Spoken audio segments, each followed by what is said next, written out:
Well, the government has seen a major increase in the number of South African farmers seeking refuge in Australia applying for visas following comments from Home Affairs Minister Peter Dutton that his department should accept claims, or certainly look to accept claims, following recent examples of murder, torture and other violent acts against a significant number of white landowners. In the past 2 years, 220 claims have been made, but in her exclusive story in The Australian today, journalist Rosie Lewis reports that none have yet been approved. Rosie Lewis joins us now from Canberra. Congratulations, Rosie, on the story. I know it's not hard to get these sorts of statistics out of the department. Interestingly, over the last 10 years, you detailed today, there have been about 350 applications, 350 in 10 years. And in the last 2 years, you report 220. So a real surge, but the approvals aren't really replicating the volumes of applications. Why is that? Because the department still considers that these South Africans who have put in claims under the Migration Act to effectively get their humanitarian visas, they don't consider them to be refugees. The department says that these South Africans are, yes, experiencing crime. They acknowledge their suffering, but they say the crime is not specific to a persecuted minority group. The South Africans that I spoke to for this story differ in their views. They say that they are being targeted, that the crime is occurring over hours, even before rape and murder. Obviously, we've heard horrific stories of crime, kneecaps being screwed and boiling water being poured down people's throats. But really, I thought, it was about time we find out whether Peter Dutton's instruction to his department had worked, whether anything had changed, and the numbers that we've managed to get, and wasn't able to get all numbers, certainly don't have a detailed briefing on protection visas for the last 2 years, only for the last 3 months, but certainly no visas, no humanitarian or protection visas that I have been able to find have been approved for these South Africans.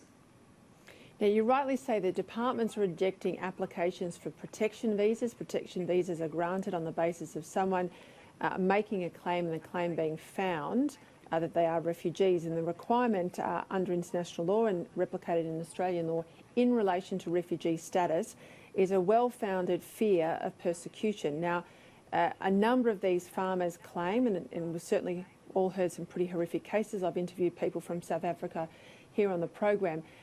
They claim that they are targeted by virtue of two things. One, being white South Africans, and being obviously their land holding is offensive to some non-white Africans who want to, they argue, reclaim their cultural lands.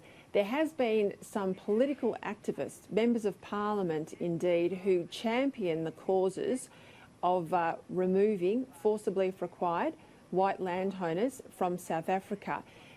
Interestingly enough, you got hold of letters that went to families, didn't you, that said, yes, sure, there is crime in South Africa, but according to our own department, the letters going back to the applicants saying, we don't believe it's systematic nor discriminatory. Is that right? Yeah, that's right. There's some interesting sources as well that the department actually acknowledges or references in their letters. It does refer to country information from Canada, because Australia doesn't actually have its own information about South Africa. It also has references to reports in various media outlets, including The Guardian. So it is interesting to really delve into, how the department is justifying its decision, and obviously this has angered some people within the South African community, and certainly it appears to be an issue that members of the Liberal Party in particular have championed. This was quite a controversial thing, as I'm sure you recall, Peter, for Peter Dutton to do, to actually single out this group and say, hey, they should be considered alongside people, coming from the Middle East, other countries in Africa as well. The Greens sort of referred to it as a return to the White Australia policy at the time. But this all came on the back of a sort of a grassroots push that Liberal MPs then picked up from within the party and said, hey, we need to look at this and we need to try and help these people. Yeah, you're absolutely right. That's where it did come from at the time. Rosie Lewis, thanks very much for your time. Thanks, Peter. All right, well, someone who's personally affected by all of this, Savanna Labuschagne, lives in Queensland where she's joined the LNP as a member, and while she's now a proud Australian citizen, she grew up in South Africa and has been concerned that despite evidence of horrific violence against farmers in her former home, departmental obstruction seems to be preventing humanitarian visas being granted to a growing number of applicants. She joins me now live from Brisbane.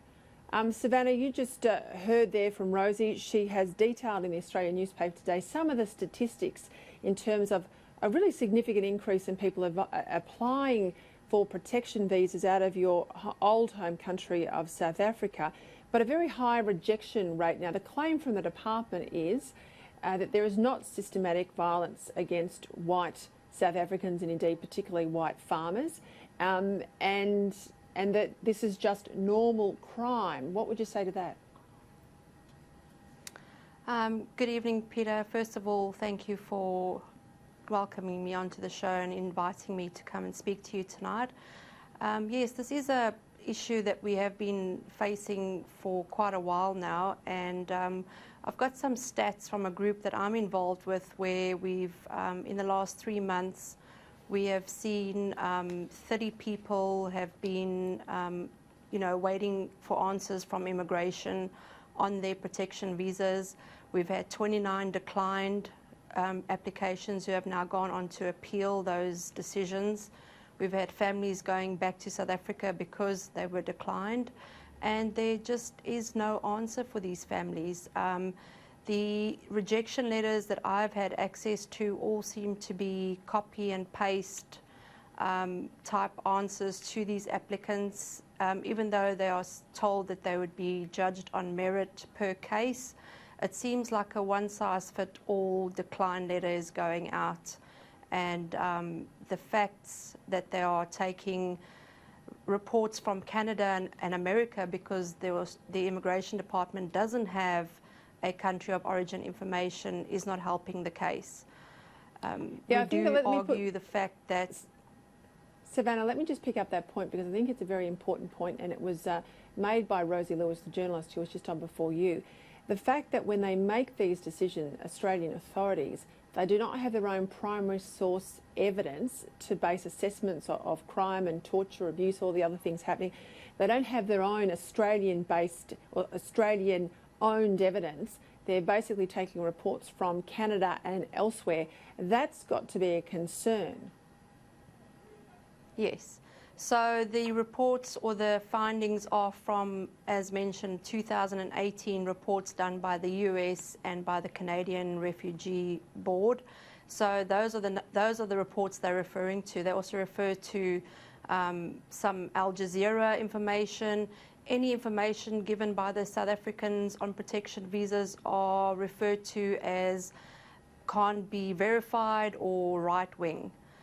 So they don't accept any of the evidence that the South Africans are putting with their applications at this stage. What do you want to see happen, Savanna? I mean, if you're now a member of the LNP, the party in Queensland, the coalition party, have you raised it with Peter Dutton? What do you want to see change so that this crime, which our own government here in Australia has called normal crime, according to the department, in fact, it's some of the most extraordinary crime I've ever seen. The rapes and torture are pretty extraordinary.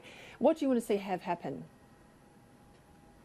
Well, Peter, we've had extremely good support within our branches, and we've had a policy motion that went up to the LNP conference back in November 2019, which was passed at conference, where we asked the Australian government to assist Australian citizens who have family who live in these countries with high crime and violence, to be able to sponsor our family members and bring them over here, direct family members, brother, sister, children, adult children, but only on the basis that these people do not qualify for any other current visa that's available. If they can qualify for skills visa, they should be doing that.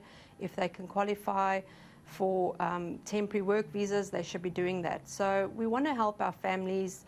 The people who have lodged protection visas that are currently in Australia waiting on answers from the government, these families are all sitting and waiting. They are between two countries. They're working, they have assimilated in their environment, in their communities. They are providing assistance to other families who are going through the same thing, and they are working and contributing towards the economy. They would like to get positive answers and be taken on a case-by-case value, where it seems that the answers they're getting from immigration at this stage are very cut and paste and one size fits all. So Savanna, they are feeling a bit deflated at this stage. I have no doubt they're feeling deflated. Look, time is against me on this. I will promise you I'll stay across the issue. I'll reach out to Minister Dutton's office to see if I can get any more information. But please stay in touch with the program, because I'm happy to keep talking about it, because I am very sympathetic to the plight that many of these families find them in, and they're not on the taxpayer, as you say, they're not on the taxpayer.